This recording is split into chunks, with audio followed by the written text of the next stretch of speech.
El día de hoy en el librero tendremos una charla que desde mi punto de vista es sumamente interesante, tanto por el tema en sí como por la persona con quien vamos a charlar. Que pues me gustaría comenzar por eso, ¿no? Tenemos hoy en el librero a Iván García, investigador y traductor, y yo añadiría un gran conocedor de la poesía en México. Oye, pues Iván, muchas gracias por estar aquí con nosotros hoy. No, muchas gracias a ti, Juan José. Siempre es un placer platicar contigo y intercambiar algunas ideas. Y ahora, pues, regreso aquí a conversar contigo en estas sesiones que has venido programando. Ya habíamos estado antes con Ronald Polito hablando de cierta plaquette que se hizo de Hugo Gola, y entonces ahora, pues, estoy acá de regreso y me da gusto. No, pues a mí también me da mucho gusto pues por lo que hoy vamos a estar platicando, ¿no? Y que ya quienes nos escuchen lo irán entendiendo. Eh, pero vayamos por partes y vayamos comenzando a entrar en materia. Eh, por una actividad específica que desarrollaste, pues desde hace, pues yo creo que, no sé, 2, 3 años aproximadamente, eh, tú eh, pues hiciste una revisión, digamos, de las antologías de poesía que se han hecho en México especialmente. Y a mí me parece un tema muy interesante, ¿no? Bueno, en mi generación recordamos mucho esa antología de poesía mexicana que hizo Jorge Cuesta, así como una de las primeras, ¿no? Y que tuvo, bueno, pues sus polémicas por el momento y por las circunstancias. Pero después de ahí, pues vinieron muchísimas, ¿no? Y ese es todo un tema de estudio. Pero a mí me gustaría escuchar, pues, lo, pues eso, lo que tú recuperaste en esa revisión, ¿no? Y que nos enriquecieras, pues, con esa visión. Sí, sí, gracias, Juan José. Mira, fue muy sencillo. Originalmente un proyecto muy interesante de editores y editoras de Brasil, Argentina y Portugal se acercaron a mí para invitarme a hacer un volumen dedicado a la poesía mexicana, una panorámica, una revisión. Este, Fue Bárbara Beló quien les propuso a los editores que me invitaran, y ya Teresa Arijón fue la que se acercó a mí, fue con quien yo más hablé en un principio. Y la idea de ese proyecto, bastante ambicioso, interesante, que se llamaba Palabras Andantes, era revisar la producción latinoamericana. Ahí salieron algunos volúmenes, el de Argentina, el de Brasil, Colombia, y me parece que hasta ahí quedó. El siguiente era publicar el volumen mexicano y finalmente se desdibujó el proyecto. Entonces, yo partí de esa invitación con unos criterios que ellos ya me habían adelantado, eh, y que eso pues cuando ya acepté tomar el proyecto, yo ya tenía más o menos una idea, digamos. Sabía que si uno se va a meter a eso, el propio término, antología, muestra o lo que sea, es como terreno ya minado, ¿no? Entonces, si uno se va a meter a eso, ya tiene que entrar a esa polémica. El que hace antologías ya, de alguna forma, ya es un polemista, casi en automático. Y pues si uno se mete, hay que entrar, ¿no? Hay que saber eso. Yo de entrada no soy una persona que esté muy pegada al escenario poético, que vaya a muchas lecturas. Hay gente que es muy asidua. Yo no, yo voy, acompaño a algunos amigos, que son poquitos, eh, y hasta ahí, y voy leyendo, sí, algunos de los materiales. Eso es lo que yo venía haciendo, digamos, 10, 20, 30, no sé cuántos, ¿no? Que vengo ahí acompañando cosas. Y entonces, aún así, no me considero cercano a toda esa efervescencia, a todo ese escenario. Eh, lo que hice básicamente fue, por un lado, apegarme a los criterios de la, de la editorial, del proyecto Palabras Andantes, que voy a citarlo para que es hacer 18 poetas, una selección de 18 poetas nacidos después de 1960, con alguna excepción, más dos homenajeados mayores. Bueno, ese era a grandes rasgos lo que me pidieron.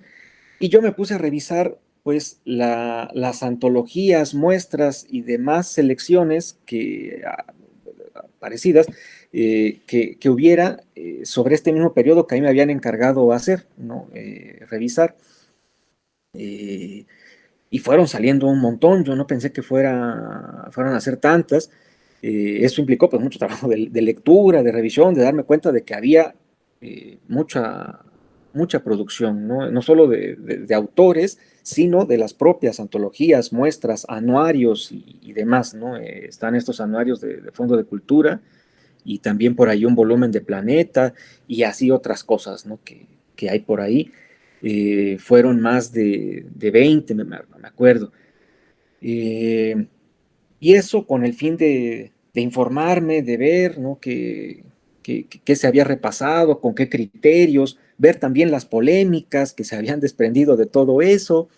Este, y, y entonces ya, ahí empecé yo a trabajar, pues sí, con mi gusto personal, con una idea, pero también tratando de salirme de de que fuera únicamente, pues yo estoy sentado aquí y lo que tengo a mi alrededor es lo que voy a meter porque pues son lo que yo conozco.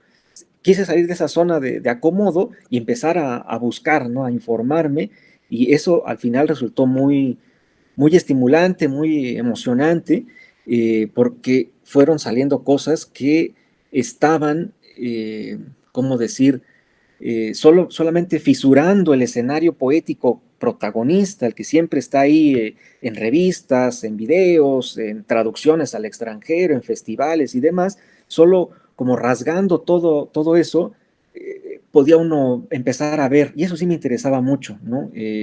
Como hacer una mirada lateral y empezar a ver qué cosas aparecían. Y ahí sí quedé muy satisfecho, muy contento con las cosas que salieron y con la posibilidad de que existan muchas más, ¿no? Yo estoy seguro de que hay más y que están ahí desperdigadas y no se ha hecho ese trabajo, me parece, hasta donde yo sé.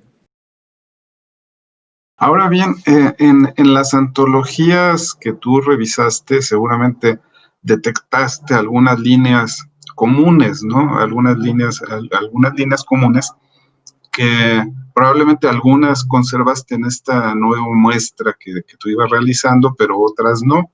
Eh, ¿Qué analogías y diferencias podrías tú comentar respecto a eso? Sí, bueno, una muy importante es una línea dominante es la poesía, digamos, de filiación hispánica, como menciono en la introducción de este volumen, eh, un apego a formas fijas, en fin, una filiación, ¿no? A madre patria. Y eso a mí me ha interesado menos siempre, ¿no?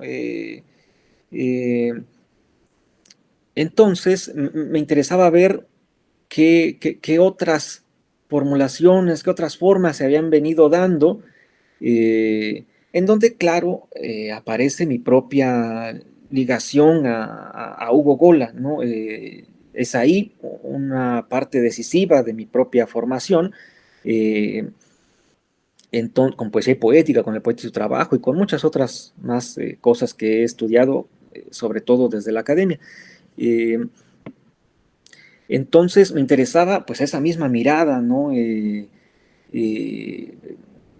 Ligada a cierta experimentación, a cierta vanguardia, eh, eh, y veía yo que eso no aparecía con demasiada frecuencia en los volúmenes que pude consultar en estos 18 o 20 que mencionaba. Por supuesto, hay ahí algunos canales donde se va abriendo. con sus afinidades y diferencias, pero un material interesante es el del manantial latente que hicieran Bravo Varela y Ernesto Lumbreras. Hay algunas cosas que ahí que me parecen interesantes. De hecho, hay algunos autores que están allí que serían, bueno, no quiero olvidarme de alguno, pero recuerdo claramente a Pedro Guzmán y a Hugo García Manríquez, también, en fin, así hay otros autores. Eh, y esas serían las afinidades que sí encontré, pero sobre todo esa parte dominante, diríamos más conservadora, ahí sí me pareció poco estimulante para mí, porque ya estaba hecho y porque es la línea dominante en México hasta la fecha, ¿no? Yo creo que es así. Ujú. Hay un tema ahí muy interesante que recuerdo pues tanto en las clases como en las conversaciones con Hugo Ola, que tenía que ver pues evidentemente con la poesía norteamericana del siglo XX fundamentalmente. Y se decía que la poesía norteamericana había sido absorbida en Latinoamérica, pero que había saltado de Estados Unidos a Perú, por ejemplo, y, O y que Nicaragua, o sí, o Nicaragua también en algo, de Nicaragua hecho. sí, que había seguido hacia abajo, bueno, hacia arriba más bien, pero Sí, exacto, yo sí. diría que hacia arriba, pero bueno, que ahí había dado pero que como que había pasado encima de México, ¿no? Es una de las cosas que se dice, no sé, eso, ¿no? Sí, sí, sin duda han existido autores que se han vinculado muy fuertemente con la producción norteamericana y con una claridad en esa tradición, en ese país. Eh, por ejemplo, el corno emplumado, eh, más recientemente Heriberto Yepes, que publicó un libro que se llamó Luna Creciente contra Poéticas Norteamericanas del siglo XX, que a mí en su momento, no sé, estaba yo en la licenciatura, resultó muy estimulante, lo compartía yo con Hugo García Manríquez, que era mi compañero de clases, eh, eh, y resultó un material interesante, ¿no? Pero efectivamente, eh, siempre genera esa curiosidad de por qué siendo vecinos como que no tenemos esa misma, esa vinculación tan fuerte o ese conocimiento, ¿no? Tan fuerte y que se haya dado en otros países más lejanos, ¿no? Eh, Cuando he podido platicar con gente de Brasil o de Argentina o de Perú, que son con los que más tengo relación, siempre sale ese tema. Bueno, pero ustedes los han de conocer perfectamente, me comentaban, ¿no? A los norteamericanos, y no es tan así, no ese es el problema, ¿no? Eh, eh, Desde luego ya hay traducciones muy notables, incluso desde hace varias décadas, ¿no? Tampoco debe, yo creo, darse la imagen de que no tenemos ninguna relación. De hecho, también se publicó en la UNAM estos dos volúmenes gruesos de poesía norteamericana. Me parece que uno lo organizó Alberto Blanco, ya no recuerdo, y el otro no me acuerdo. Bueno, pero están esos dos volúmenes que son significativos a su modo, ¿no?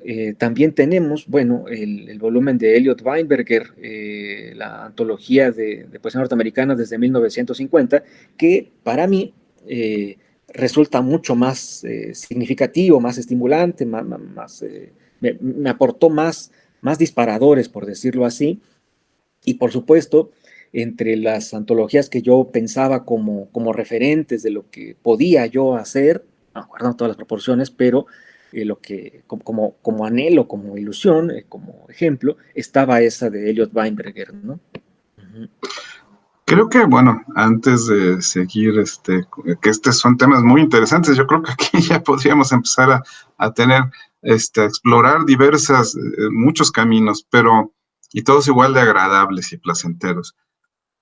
Lo que me gustaría ahorita es decir que el proyecto en el que tú trabajaste inicialmente para, para Palabras Andantes, se convirtió en un proyecto que ahora va a ser editado por E1 Ediciones bajo el título de Líneas de Fuga, una muestra de poesía mexicana, ¿no? De poetas que nacieron a partir de 1960 aproximadamente, ¿verdad? Entonces, eh, creo que, bueno, es importante decir eso y decir que muy pronto, pues, los lectores lo podrán tener en sus manos y podrán leerlo. Eh, y claro, pues lo importante también es decir que desde mi punto de vista, Líneas de Fuga tiene singularidades que es importante destacar. Eh, yo sé que si quienes estamos, uno, tú, que fuiste el creador, el que elaboró, el que conjuntó esto, ¿no? Y Uno Ediciones, que es el que, bueno, eh, se unió para poder sacarlo a la luz. Hablamos de las singularidades del proyecto, pues es lógico, ¿eh? Porque nosotros sabemos del valor y por eso lo estamos haciendo, pero creo que de todas maneras es necesario comentarlo, ¿no? Eh, hay, hay, eh, hay ciertos rasgos que definitivamente yo no he visto en las antologías de poesía que yo conozco, ¿no? Eso me parece importante destacar, ¿no? Como menciono uno, yo creo que es uno de los que más va a llamar la atención, ¿no? La inclusión entre los poetas, bueno, no la inclusión entre los poetas, sino la valoración de del contenido poético de la prosa de Jesús Gardea, por ejemplo, ¿no? Entonces, a partir de ahí, pues ya podemos pensar que es una antología diferente.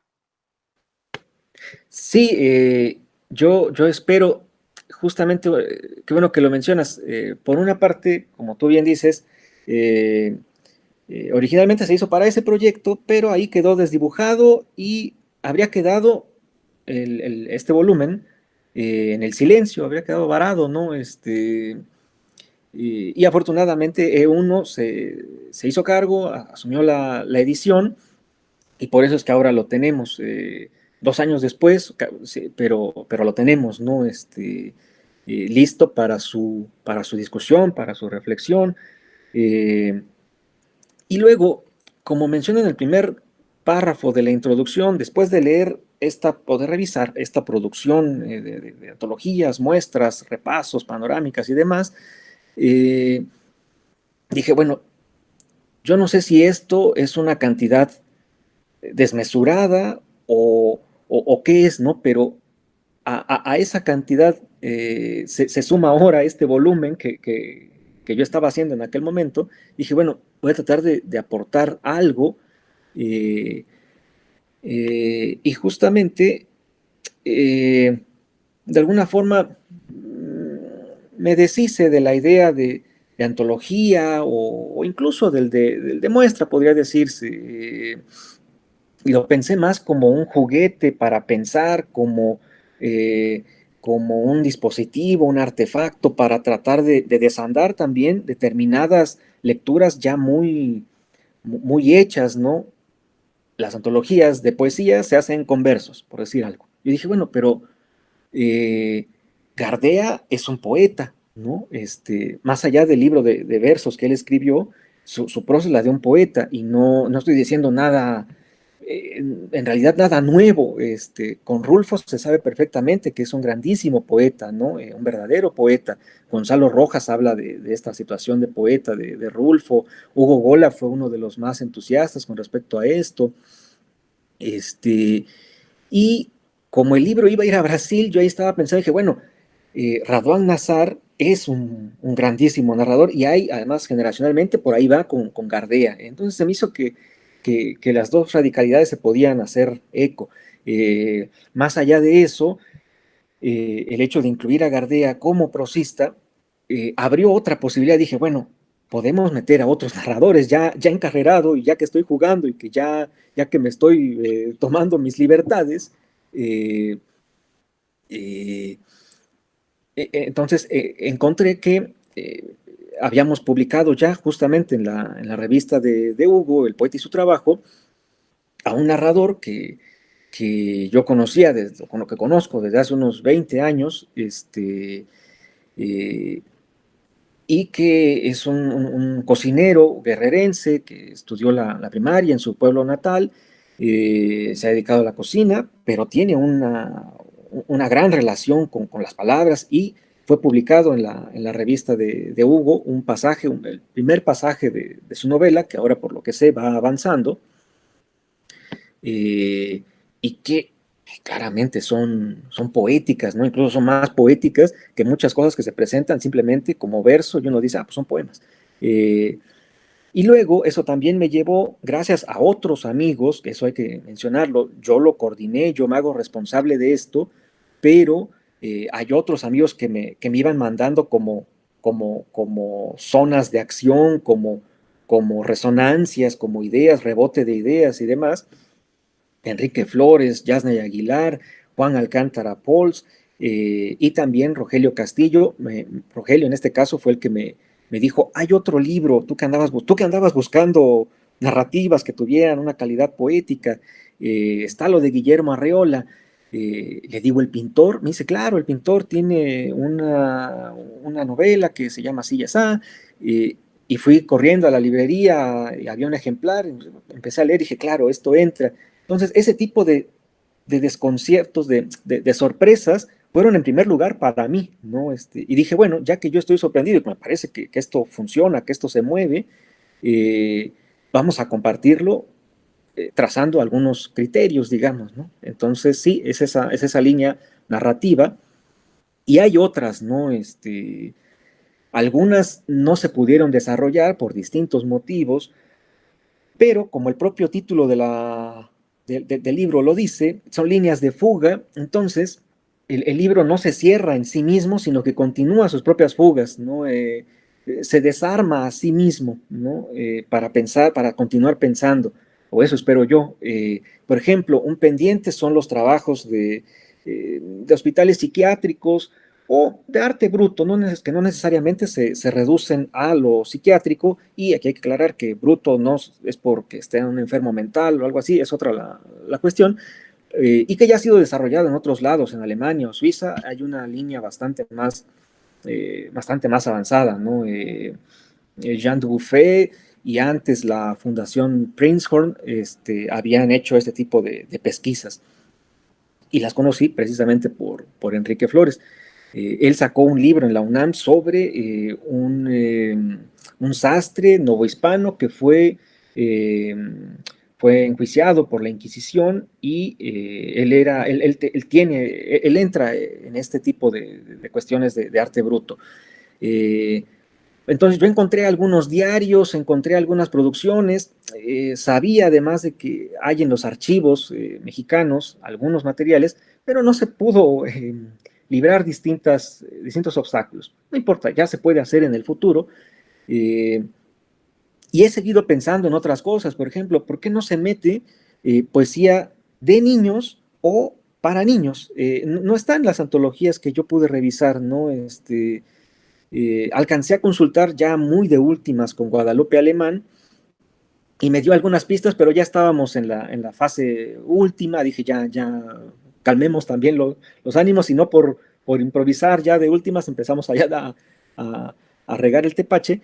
Y entonces quería guardar dentro de esas fugas cierto circuito, ¿no? Que pudiera uno presentar. Eh, También hay, o me gustaría en el futuro hacer cosas de las cárceles. Ahí debe de haber materiales, ¿no? Esto tomándolo siempre con mucho cuidado, porque hace poco traduje un texto de Milo De Angelis, un querido maestro italiano.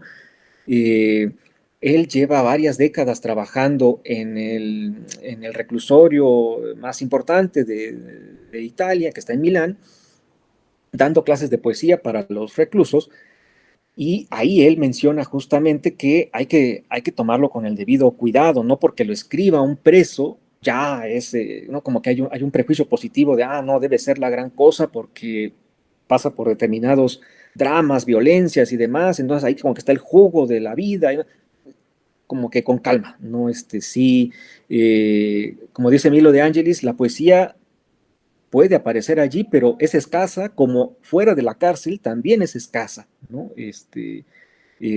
En otras palabras, también se podría recordar a Rilke, la poesía sopla donde quiere, ¿no? Así que puede aparecer bien en las cárceles, en los psiquiátricos, eh, en los pueblos ruinosos.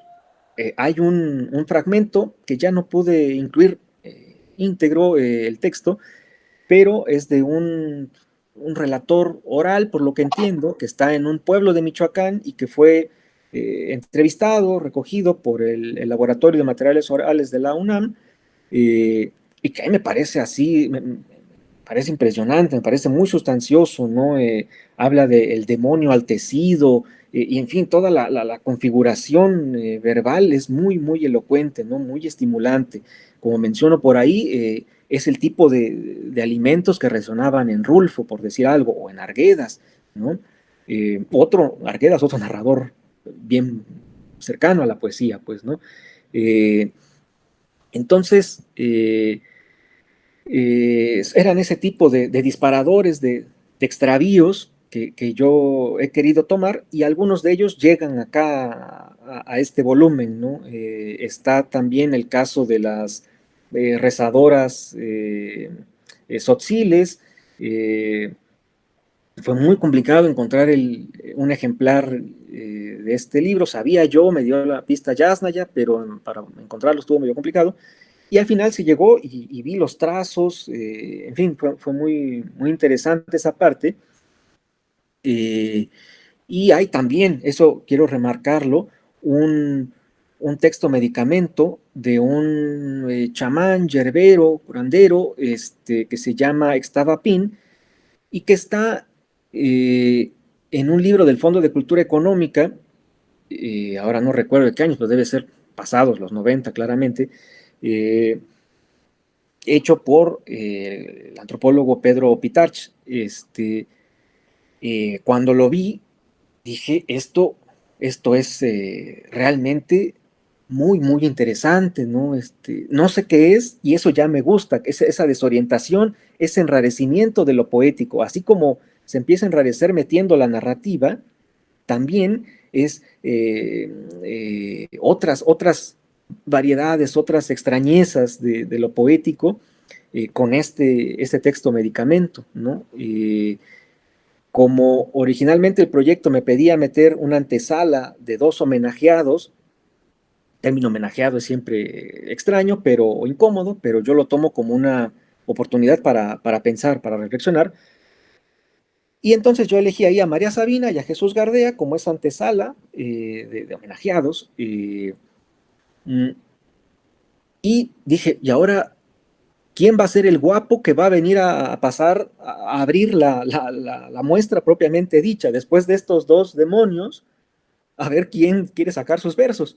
Eh, eh, Afortunadamente encontré a Extava Pin y dije aquí se mantiene todo lo que me apasiona, ¿no? Una palabra visionaria, arriesgada, ciertos ecos de Henri Michaud, que es mi poeta favorito, junto con Svetaeva y Gennady Aigui.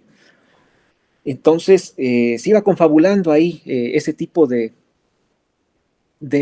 ¿cómo decir?, de actos inesperados, pero que terminaban de desmantelar lo acostumbrado, ¿no? Y eso me parecía estimulante, me parecía divertido y me parecía que importa mucho compartirlo para que se haga presente, ¿no? Porque, no, como les decía al principio, eh, hay un escenario que ocupa todo, hay los reflectores, hay todo, y yo decía, bueno, pero sí, está bien, hay cosas interesantes allí, pero quiero ver otras cosas, ¿no? Y esa, sin duda, era una de ellas, donde estaba Pin, un absoluto trabajo extraordinario, ¿no?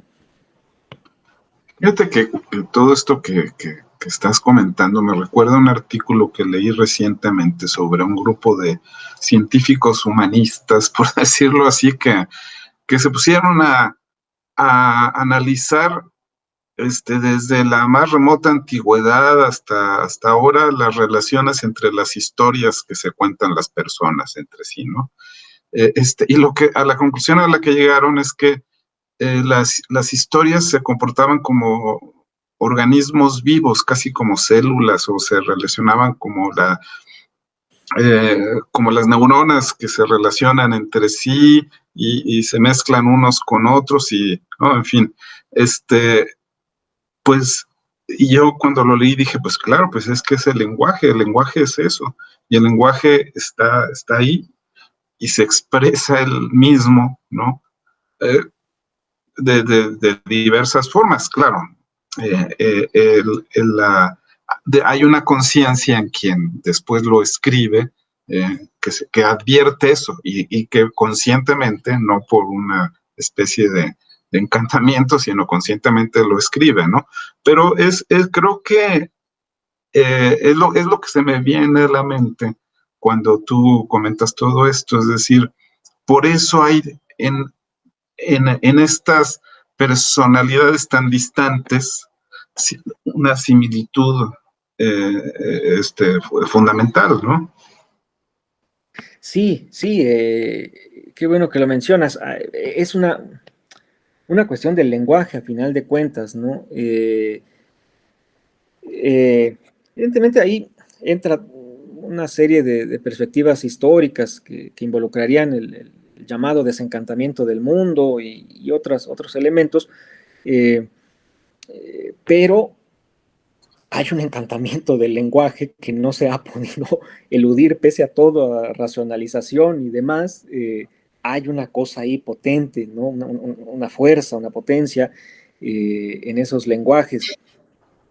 Y me parece a mí que hay que estar atento a eso.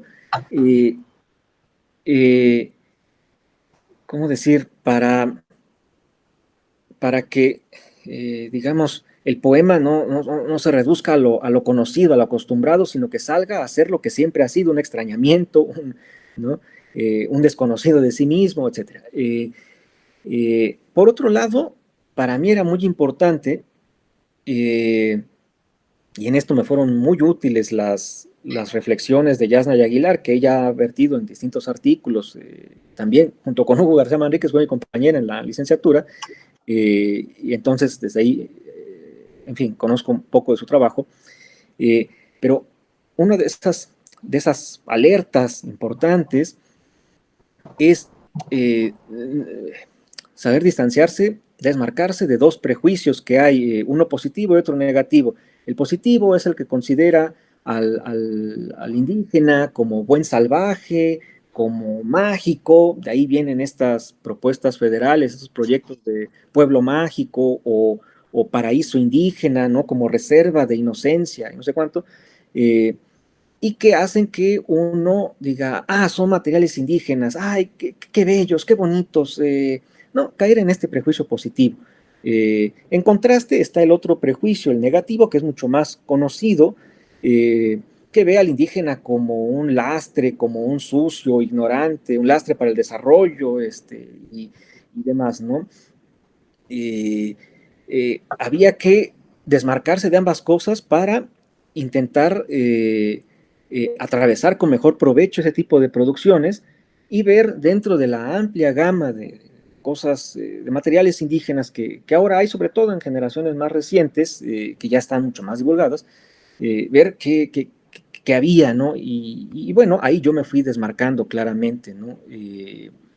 Dialogaba con cierta frecuencia con Yasnaya para ver qué, como rebote de ideas, ver qué opinaba, y bueno, más o menos ahí coincidimos, dijimos, ah, bueno, entonces dije, ah, bueno, voy bien, si ella dice que estamos bien, vamos bien, eh, aunque repito, la responsabilidad sea únicamente mía, ¿no? Cualquier eh, resbalón es totalmente mío. Eh, eh, y bueno, eso es lo que yo tendría que decir sobre esto que tú comentas, ¿no? No, bueno, es que creo que con esto ya pusimos muy en claro de en qué consiste el proyecto. Y creo que, bueno, pues tú ya ampliamente explicaste, mostraste cuáles son las posibilidades que da el haber yuxtapuesto o conjuntar en un solo volumen a este grupo de personas que escribieron, ¿no?